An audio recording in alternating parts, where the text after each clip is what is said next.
we understand and we saw that Eden was God's first dwelling place on earth. And where the presence of God is, that is where the temple is. That's a place of communion. That's a place of fellowship. That's a place of contact. That is the place where men and women meet with God. Therefore, Eden, and indeed the whole creation, was a type of sanctuary. Eden was a temple garden. And God did decide in the Old Testament to put his presence and to put his name in a structure called the Tent of Moses, or in the structure called the Temple of Solomon, which later was destroyed. And then we have the Temple of Zerubbabel, which Herod then beautified. That is true. But those structure, they are true temple of God only to the degree to which the name of God or the presence of God still dwells in that building. And we see example, obviously, like I said, in the tent of Moses and the temple of Solomon. Let's read that. Let's read a couple of scripture to look into this. So Exodus chapter 40, verses 1 and 2, and then we jump down to verse 33. This is the temple, the tent of Moses. And the Lord spake unto Moses, saying, on the first day of the first month shalt thou set up the tabernacle of the tent of the congregation. So that gives us a background to the story we are going to read.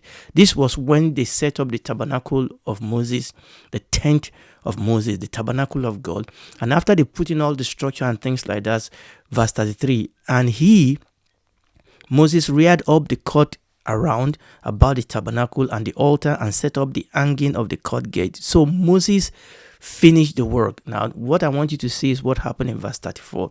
Then a cloud covered the tent of the congregation, and the glory of the Lord filled the tabernacle. And Moses was not able to enter into the tent of the congregation because the cloud abode thereon, and the glory of the Lord filled the tabernacle.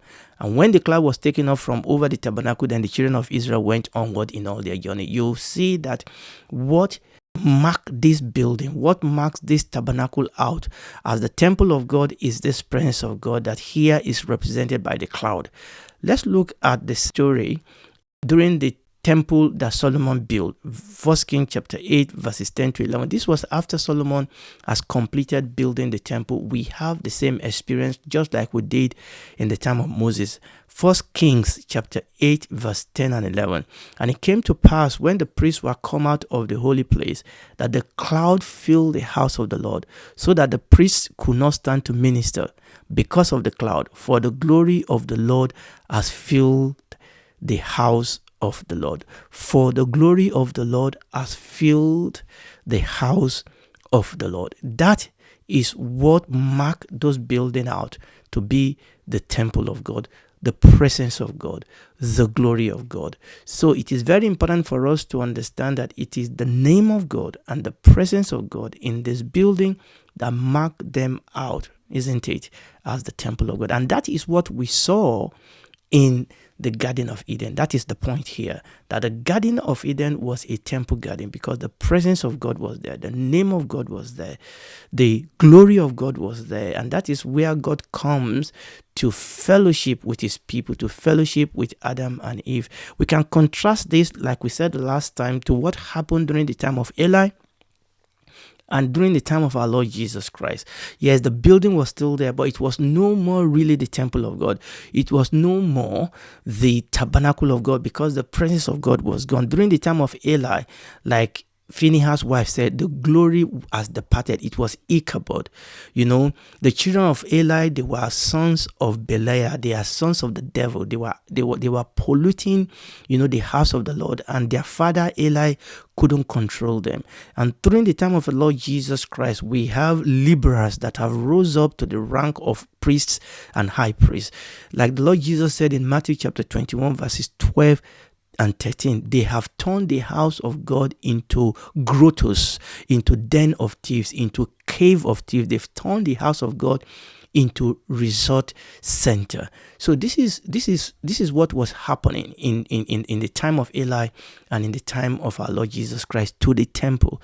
So what we are saying here is, what we are establishing is that this is what marks out the temple, and this is what we see when we follow the storyline in the book of Genesis, we saw all the marks of sanctuary and all the marks of the temple in the garden in Eden. So we are going to also look today at some more pointers to Eden as a temple, just like we saw in the time of the Israelites. So just like a temple, Eden was a place, obviously, of unique presence of God. And we saw that. Genesis chapter 3 verse 8 says that, and they heard the voice of the Lord God walking in the garden in the cool of the day, and Adam and his wife hid themselves from the presence of the Lord God among the trees of the garden. I mean, obviously, we are going to move on to that in the next chapter. This was after they have sinned. But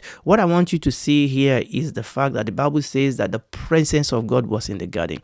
They heard the voice of the Lord walking, and the Bible says they hid themselves from the presence of God. Walking, that word used there for walking means to walk about. It is the same Hebrew verbal form that is used to describe God's presence in the tabernacle. So the walking there is actually the same word that is used when we talk about the presence of God in the tabernacle. For example, Leviticus chapter 26 verse 12, and I will walk among you and will be your God, and you shall be my people. So when the Bible says that they heard the voice of God walking in the garden, remember that these terms is the same term that is used to describe God's presence in the tabernacle. And that is why the Bible says that they hid themselves from the presence of God.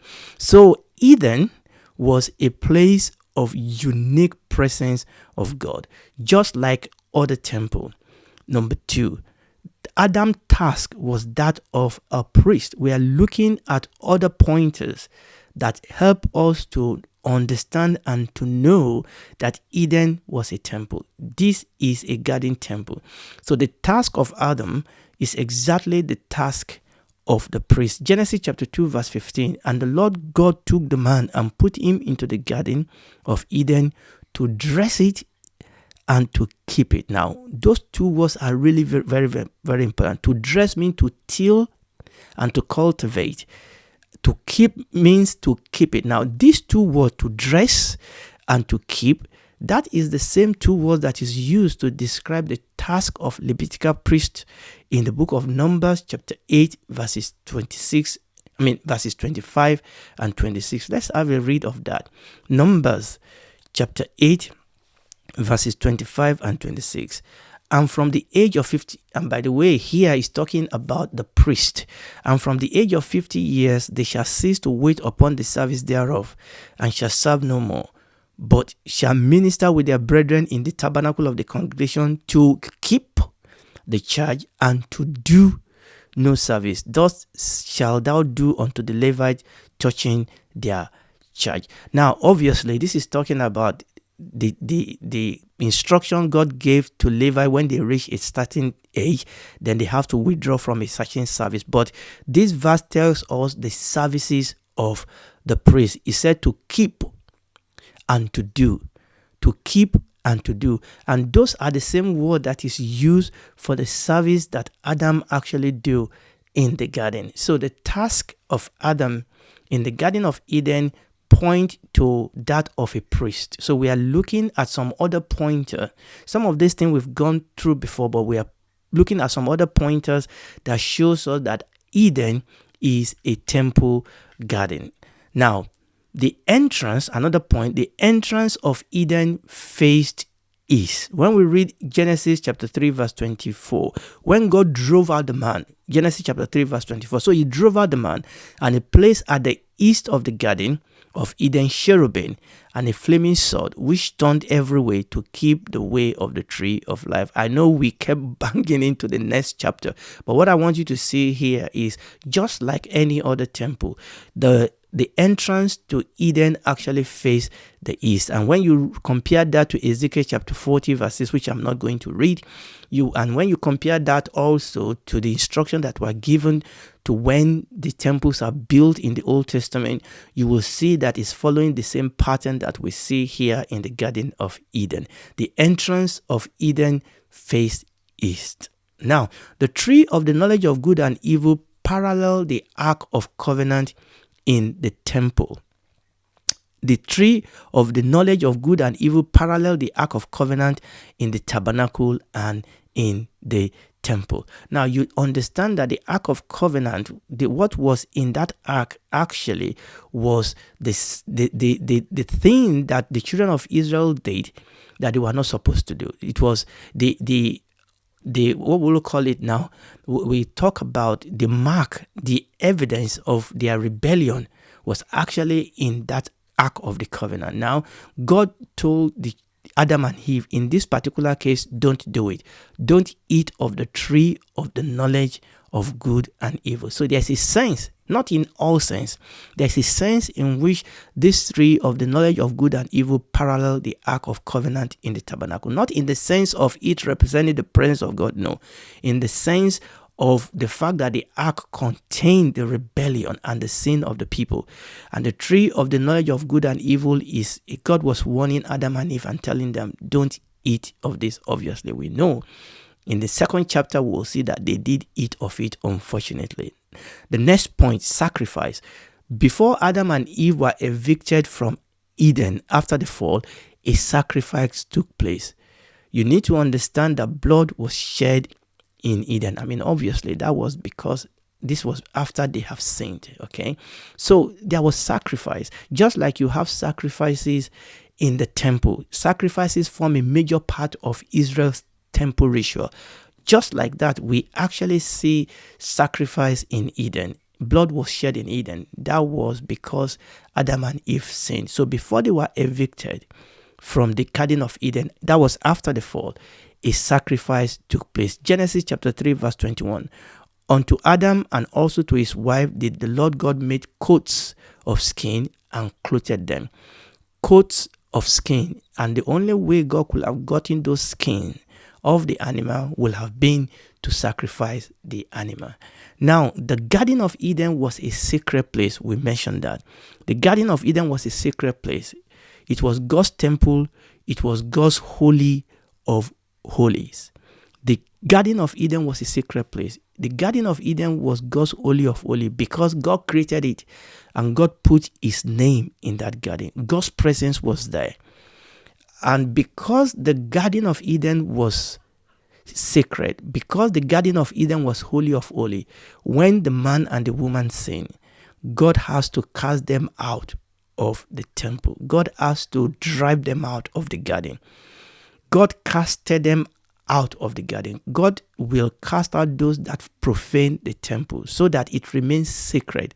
And that was exactly what the Lord Jesus did, isn't it, in the temple. He went, the Bible said he made a whip and he casted out those people that were buying and selling. He overturned the table of the money changer.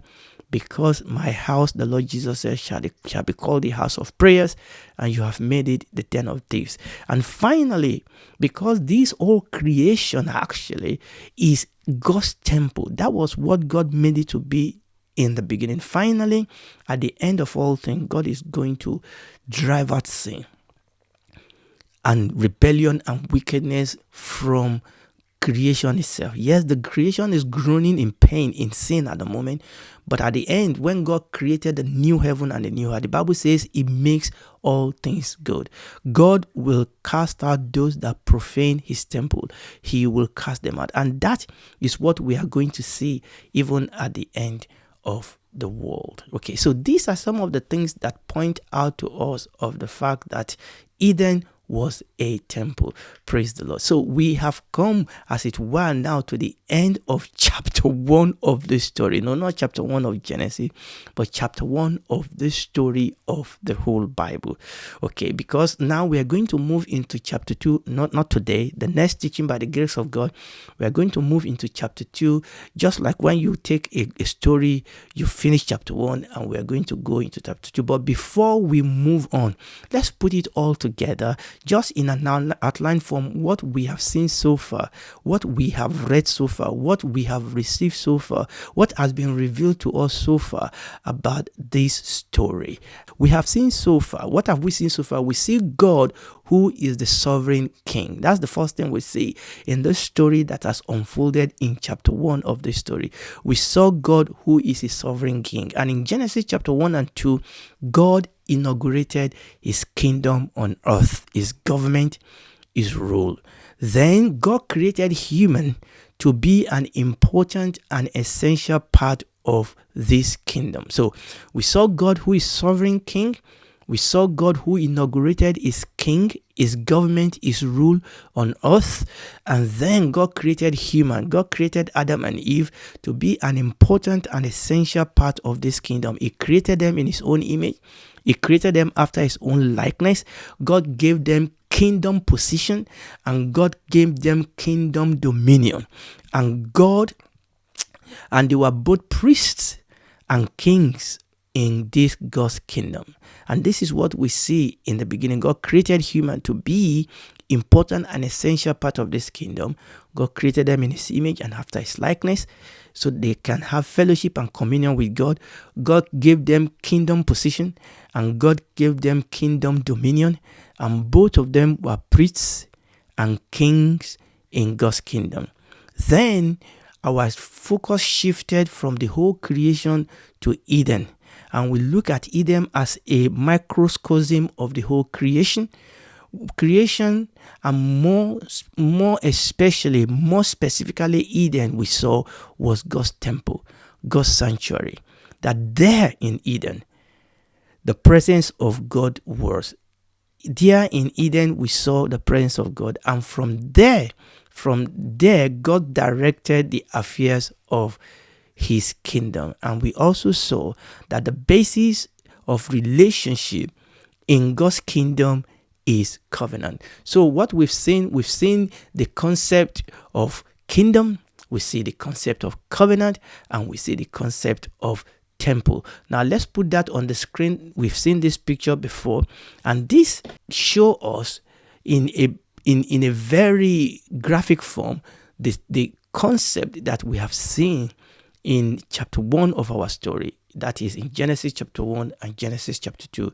We saw the concept of kingdom, we saw the concept of covenant, and we saw the concept of temple. And that is what we have seen in this various teaching that we have in this story of the beginning. So as we go on in this series, I want us to just keep our eyes out for these three concepts. The concept of kingdom.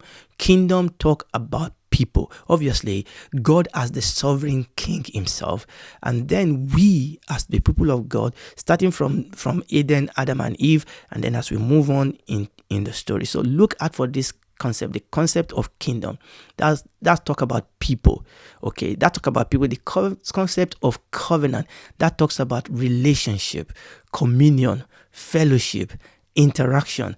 And also the concept of temple, that talks about geography, that talks about places, that talk about location. Okay, there's the concept of people, that is kingdom. There's concept of relationship, that is covenant, and there's concept of location, and that is temple. So in Eden, God dwelt with his people in his temple in a loving, loyal, faithful, happily ever after relationship. Because remember what we said about covenant?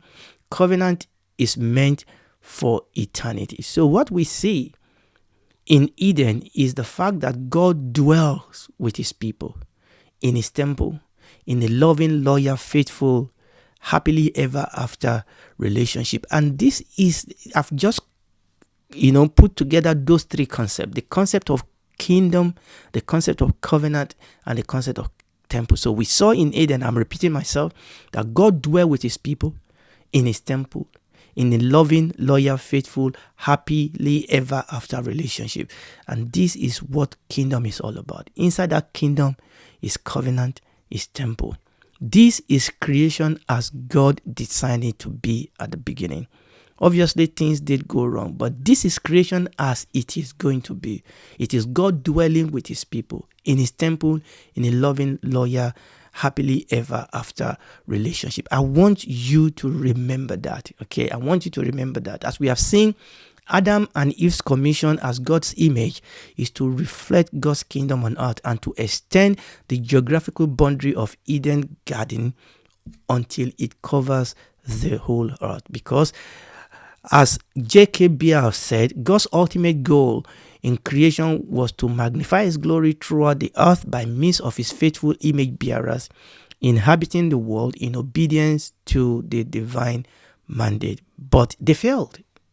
Adam and Eve failed in the task that God has committed into their hands.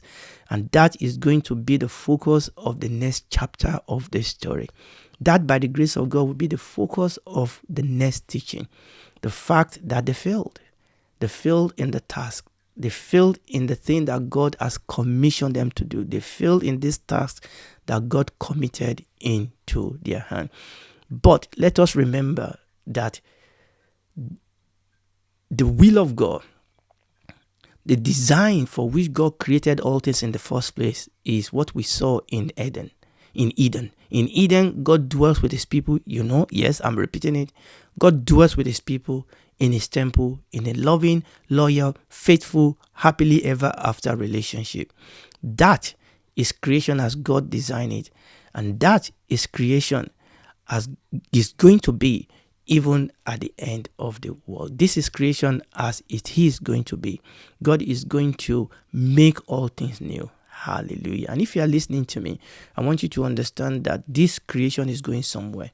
And God has made a provision in the cross and the person of our Lord Jesus Christ for you and I to be a member of this happily ever after kingdom that's going to be here for eternity. And the only way you can enter that kingdom, the Bible says that except a man, a woman be born again, he cannot enter the kingdom. And the way to be born again is to accept Jesus Christ as your Lord and Savior. Is invite him to be your God, to be your Lord. Okay, for God so loved the world that he gave his only begotten Son, that whoever believe in him, you have to believe that Jesus is who he said he is. He is the Messiah. He is the Savior. He is the Redeemer. And when you accept him, he will apply the cross to your life and you will be born again. That deadness inside of you will be taken off and a new life will be born inside of you. And you become a son and a daughter of God and he will walk with you. And when this is all over, you will spend eternity with him in the new heaven and new earth. Do it today.